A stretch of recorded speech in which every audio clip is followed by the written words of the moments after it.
আজ আপনাদের সঙ্গে শেয়ার করব সুজির হালুয়ার রেসিপি। সুজির হালুয়া আমরা কম বেশি সবাই কিন্তু বাড়িতে বানিয়ে থাকি। সুজির হালুয়া বানানো খুব কিন্তু কঠিন ব্যাপার না, তবে সঠিক পরিমাপটা যদি রাখা হয় হালুয়াটা খেতে একদম দুর্দান্ত স্বাদের হবে আর মুখে দিলেই একদম মিলিয়ে যাবে। সত্যি বলছি, এইভাবে একবার বানিয়ে দেখতে পারেন। নমস্কার, কেমন আছেন সবাই? আশা করছি সবাই খুব ভালো আছেন, সুস্থ আছেন। মৌসুমী রকমারি রান্নাতে আপনাদেরকে আবারও একবার অনেক অনেক স্বাগত। প্রতিদিনের মতো আজও একটা দেখুন দুর্দান্ত স্বাদের সুজির হালুয়া নিয়ে চলে এলাম আপনাদের কাছে। বাড়িতে যদি হঠাৎ করে অতিথি আসে, অতিথিকে কিন্তু লুচির সঙ্গে এই রকম সুজির হালুয়া বানিয়ে খাওয়াতে পারেন। সে কিন্তু আপনার প্রশংসায় পঞ্চমুখ হয়ে যাবে। এত প্রশংসা করবে যে আপনি নিজেই অবাক হয়ে যাবেন। খেতে দুর্দান্ত স্বাদের হয় আর এটা কিন্তু আপনারা কোনো পুজো অনুষ্ঠানে বানাতে পারেন।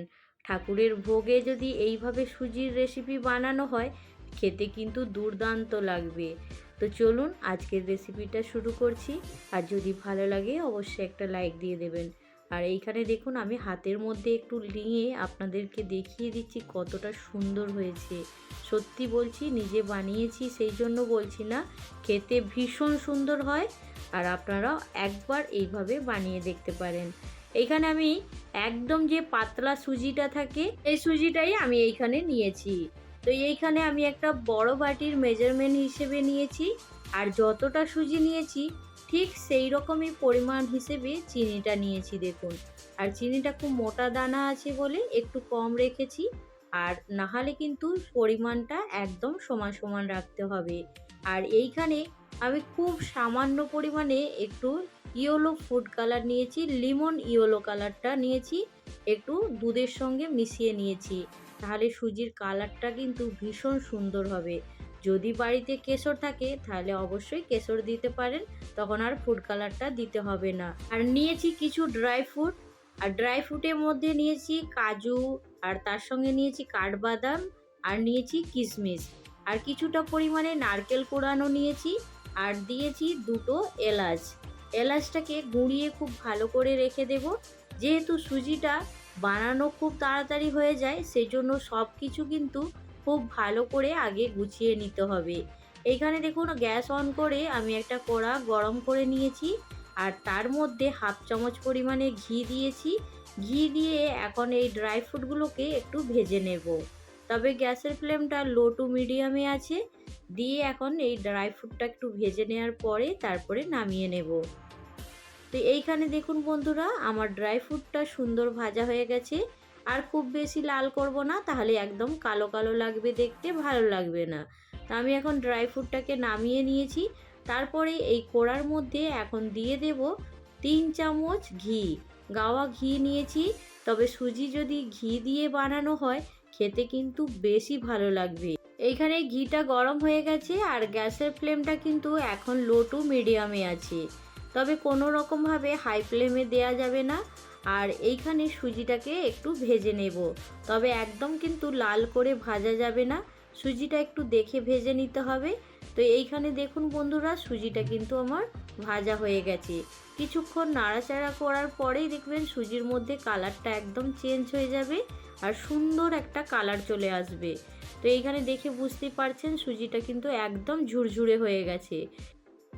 এখন আমি গ্যাসের ফ্লেমটাকে একদম লো ফ্লেমে করে দিয়েছি। আর সুজিটাও কিন্তু সুন্দর ভাজা হয়ে গেছে। এবার যতটা পরিমাণে সুজি আছে ঠিক তার ডবল পরিমাণে জল কিংবা দুধ দিতে হবে। তো আমি এইখানে 1 বাটি পরিমাণে জল দিয়েছি আগে, তারপরে 1 বাটি পরিমাণে একদম খাঁটি দুধ দিয়েছি। তো এইখানে দেখুন দুধটা দেওয়ার পরে সুজিটা একটু দালা মতন বেঁধে যাচ্ছে। তবে খুব এইভাবেই অনবরত নাড়াচাড়া করে যেতে হবে। এইভাবে নাড়াচাড়া করে নিলে তাহলে সুজির আর দোলা বাঁধাটা একদম ভেঙে মিশে যাবে। তো সেই জন্যই বলছি, সুজিতে যখন জল কিংবা দুধ দেবেন সেই সময় কিন্তু গ্যাসের ফ্লেমটাকে একদম লো ফ্লেমে রাখতে হবে। আর এইখানে দেখুন একদম 1 চিমটে নুন দিয়েছি। যদি পুজোর সময় বানানো হয় তাহলে এর মধ্যে কোনো রকম নুন যাবে না। আর যখন এমনি বাড়িতে খাওয়ার জন্য বানানো হবে তখন কিন্তু নুনটা দিতে পারেন। আর এইখানে দেখুন আমি দুটো তেজপাতা, তার সঙ্গে কোড়ানো নারকেল আর যে চিনিটা রেখেছিলাম সেই চিনিটা দিয়ে দিলাম। একটু চিনি বেশি হয়ে গেছে, সেই জন্য চিনিটাকে এখন সরিয়ে দিয়েছি। দিয়ে এবার খুব ভালো করে এটাকে মেশাতে থাকবো। আর গ্যাসের ফ্লেমটা কিন্তু এই সময় একদম লো ফ্লেমে করা আছে। চিনিটা যখন গলে যাবে তখন সুজিটা কিন্তু আবার নরম হয়ে যাবে।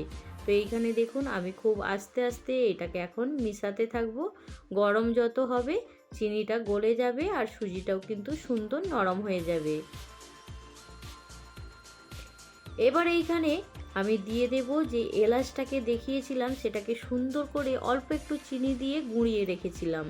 এলাচটা দিলে ফ্লেভারটা খুব ভালো আসবে। তো অবশ্যই এইখানে এলাচটা দেবেন। আর তার সঙ্গে এই রকম ড্রাই ফ্রুট থাকলে তাহলে বুঝতেই পারছেন সুজির হালুয়াটা কতটা সুন্দর হবে।